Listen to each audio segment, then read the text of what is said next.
Hello friends, आज की video में मैं आपको नंबर सिस्टम के काफ़ी इंपॉर्टेंट क्वेश्चन सोल्व करवाऊंगा और बहुत ही ज़्यादा इंपॉर्टेंट क्वेश्चन होते हैं ये वाले। और इसमें अगर आप एक्स मान के करेंगे तो काफ़ी ज़्यादा आपका टाइम कंज्यूम हो जाएगा। मैं आपको बिना एक्स मान के किस प्रकार से इस प्रकार के क्वेश्चन को करना है।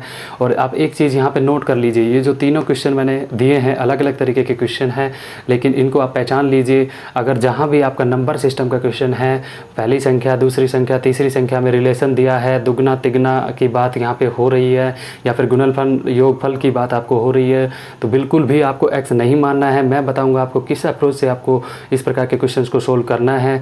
और बिल्कुल आपको ऑप्शन से जाना है। जो नोट करने वाली बात मैं आपको बता रहा हूँ वो ये मैं बता रहा हूँ कि इस प्रकार के अगर क्वेश्चन पेपर में आते हैं तो आपको जो option A B C D आपको दिया रहेगा उसमें उनसे ही आपको इनको सोल्व करना आपके लिए ज़्यादा अच्छा रहेगा और आप क्विकली सोल्व कर पाएंगे। अभी मैं आपको समझाऊंगा तो थोड़ा हो सकता है 1-2 मिनट एक्स्ट्रा टाइम लग जाए, लेकिन जैसे ही आप कॉन्सेप्ट को समझ जाएंगे तो विद इन 30 सेकेंड आप आंसर निकाल पाएंगे। अभी देखिए किस प्रकार से देखें हम इजीली विदाउट एक्स मान के इस प्रकार के क्वेश्चंस को करेंगे। अभी देखिए पहला क्वेश्चन आप देखिए कि क्वेश्चन दिया है 3 लगातार विषम पूर्णांक संख्याओं में पहली संख्या का 3 गुना तीसरी संख्या के 2 गुने से 3 ज़्यादा है, तो तीसरी संख्या क्या होगी। देखिए फ्रेंड्स, तीसरी संख्या की इसमें बात की गई है और लगातार विषम पूर्णांक संख्या इसमें बोला गया है, ठीक है। तो लगातार अभी देखिए ऑप्शन 1 हम लेके चल रहे हैं ए वाला, तो अगर मान लो तीसरी संख्या की बात उसमें चल रही है क्वेश्चन में, तीसरी संख्या क्या होगी, तो ये तीसरी संख्या यही दी हुई है, इनमें से कोई होगी ऑप्शन होगा, ठीक है। तो अगर तीसरी संख्या 9 है तो दूसरी 7 होगी और पहली 5 होगी। इतना आपको पता चल गया होगा क्योंकि विषम पूर्णांक संख्या लगातार दी गई है। तो अगर तीसरी वाली 9 है तो दूसरी वाली ऑब्वियसली अगर विषम संख्या है तो 7 होगी 5 होगी। यहाँ तक आपको कोई भी दिक्कत नहीं हुआ होगा, कोई एक्स नहीं मानना, कुछ नहीं करना। थोड़ा सा आप ध्यान से कंसंट्रेट कीजिए, एक बार कॉन्सेप्ट पकड़ जाएंगे तो बिल्कुल इजीली आप इस प्रकार के सभी क्वेश्चनों को सोल्व कर पाएंगे। अभी देखिए पहली संख्या का 3 गुना यहाँ पे दिया है क्वेश्चन में, ठीक है। पहली संख्या का 3 गुना कर दीजिए। 5 का 3 गुना कितना हो जाएगा, 5 × 3 कितना हो जाएगा, 5 को 3 से गुना करेंगे तो 15 हो जाएगा।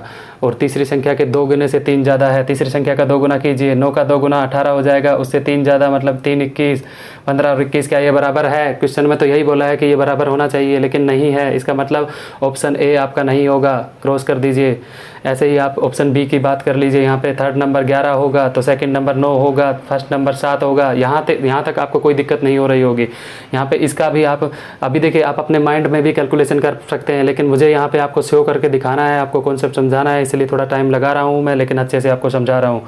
अभी देखिए 7 का 3 गुना बोला है, फर्स्ट नंबर का 3 गुना बोला है, तो यहाँ पे 3 गुना 21 हो गया और इसका 2 गुना 22 प्लस में 3 आपको ऐड करना है और ये दोनों बराबर होना चाहिए। क्या बराबर है, नहीं है, 21 और ये 25 हो रहा है, तो ये आपका दूसरा ऑप्शन भी गलत है, बी भी नहीं आएगा।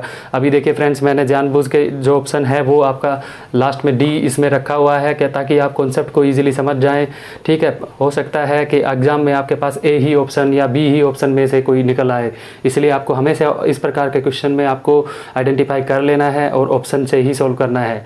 अभी देखिए 13 आपको दिया है, ठीक है। अभी 13 अगर मान लो थर्ड नंबर होगा तो सेकंड 11 होगा और फर्स्ट आपका 9 होगा, तो 9 का आप 3 गुना कीजिए 27, 13 का 2 गुना कीजिए 26। देखिए मैं अपने से नहीं कर रहा हूँ, आप क्वेश्चन में देख लीजिए। पहली संख्या का 3 गुना तीसरी संख्या के 2 गुने से 3 ज़्यादा है, क्वेश्चन में ही दिया है। तो तीसरी संख्या का 2 गुना 26 है, उसमें 3 ज़्यादा करेंगे तो 29 हो जाएगा। 27 और 29 क्या बराबर है, नहीं है बिल्कुल भी, तो इसका मतलब ये ऑप्शन भी गलत होगा। डी ऑप्शन आपका सही होगा, लेकिन मैं आपको करके बता देता हूँ कैसे सही होगा, ठीक है। ऐसे तो अगर आप ऑप्शंस में से सोल्व करेंगे तो आपको क्लियरली पता चल जाएगा। 3 ऑप्शन नहीं आ रहा तो चौथा ही आएगा, लेकिन मैं आपको यहाँ कॉन्सेप्ट समझाने के लिए आपको पूरा वो भी करवा देता हूँ। अगर 15 थर्ड नंबर होगा तो सेकंड नंबर क्या होगा 13 और फर्स्ट नंबर क्या होगा 11। 11 का आपको 3 गुना करना है 33 आ गया। 15 का आपको 2 गुना करना है 30 और प्लस 3 जोड़ना है, देखिए 33 आ गया है। इसका मतलब जो फोर्थ जो है ऑप्शन वो आपका मैच हो रहा है, वही आपका सही आंसर होगा। अभी देखिए जैसे कि मैंने आपको बताया था बिना एक्स माने देखिए कितना क्विकली आप कर पा रहे हैं। एक बार आप थोड़ा सा कंसंट्रेशन, आप थोड़ा सा ध्यान यहाँ लगाइए और एक बार आप सीख जाएंगे तो हर क्वेश्चन को इसी प्रकार से आप विद इन 30 सेकेंड कर पाएंगे आप, ठीक है। अभी दूसरा क्वेश्चन देखते हैं। 2 लगातार विषम संख्या इसमें भी दी है, उनका गुणनफल 1763 है, तो बताइए बड़ी संख्या क्या होगी, ये हमसे पूछा गया है, ठीक है। बड़ी संख्या की बात हो रही है तो देखिए ऑप्शन से हम जाएंगे फिर से, ठीक है। ऑप्शन से जाएंगे तो 37 आपका, अगर बड़ी संख्या 37 है तो छोटी क्या होगी 35 होगी ऑब्वियसली, क्योंकि विषम संख्या दी है, लगातार दी है, तो लगातार के हिसाब से 35 होगी। तो गुणनफल वहाँ पे क्या दिया है 1763, मतलब जो गुणनफल है उसका इकाई का अंक क्या है 3 है। देखिए फ्रेंड्स, अगर आपको ईजी कैलकुलेशन करनी है तो छोटी छोटी जो बारीक चीज़ें हैं उनको आपको समझना ज़रूरी है। तो देखिए यूनिट डिजिट, इसका यूनिट डिजिट 5 है और इसका 37 का आपका यूनिट गुणनफल दिया है, ठीक है, इन दोनों के बीच।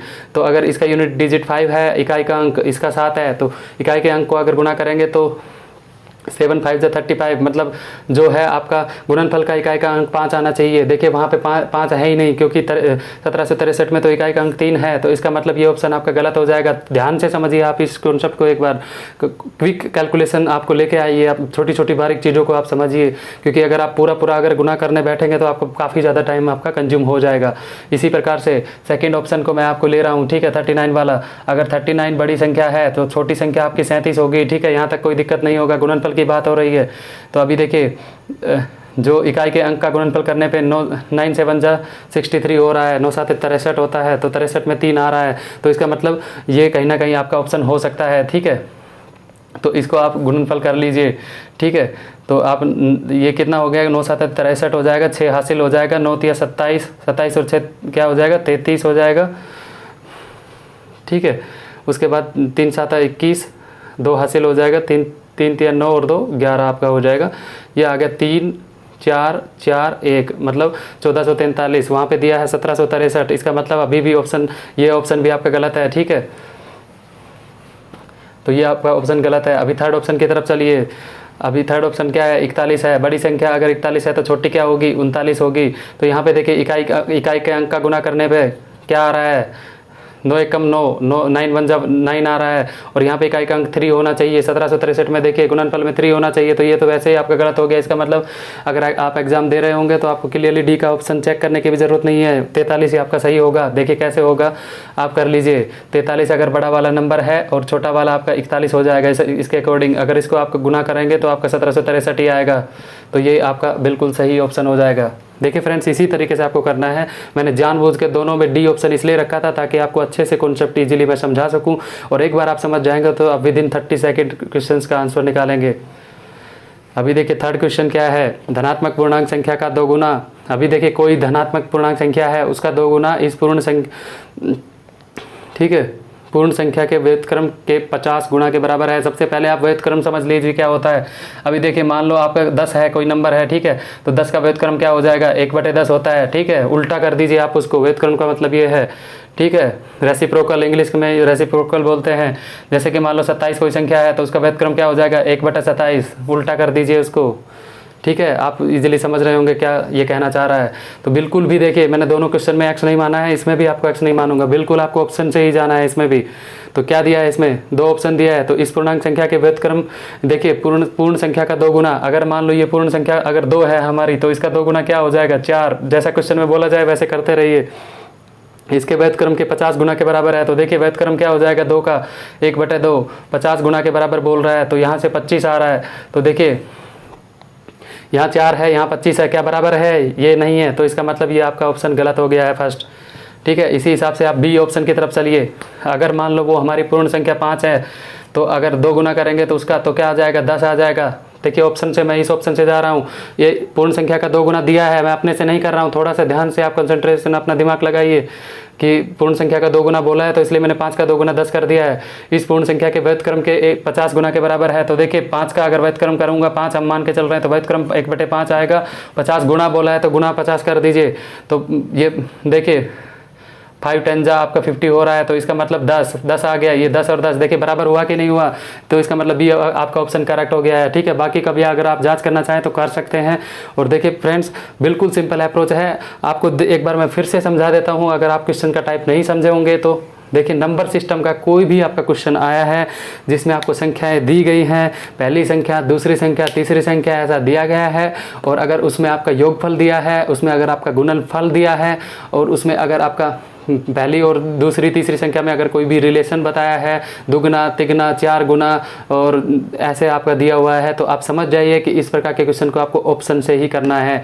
देखिए मैं पूरे एक्सपीरियंस के साथ आपको बता रहा हूँ कि आपका बिल्कुल भी टाइम कंज्यूम नहीं होगा, और अगर आप एक्स मान के करेंगे तो बहुत ज़्यादा आपका टाइम लगेगा। इसलिए मैं आपको बोल रहा हूँ कि आप नोट कर लीजिए, बिल्कुल ऑप्शन से ही जाना है, ऐसा कोई भी क्वेश्चन आएगा तो। देखिए ये फ्रेंड्स, ये जो क्वेश्चन थे वो आपका जो बैंक पीओ के एग्जाम में आए हुए क्वेश्चन मैंने यहाँ पे लिए थे, और काफ़ी ज़्यादा देखिए टिपिकल क्वेश्चन लग रहे थे।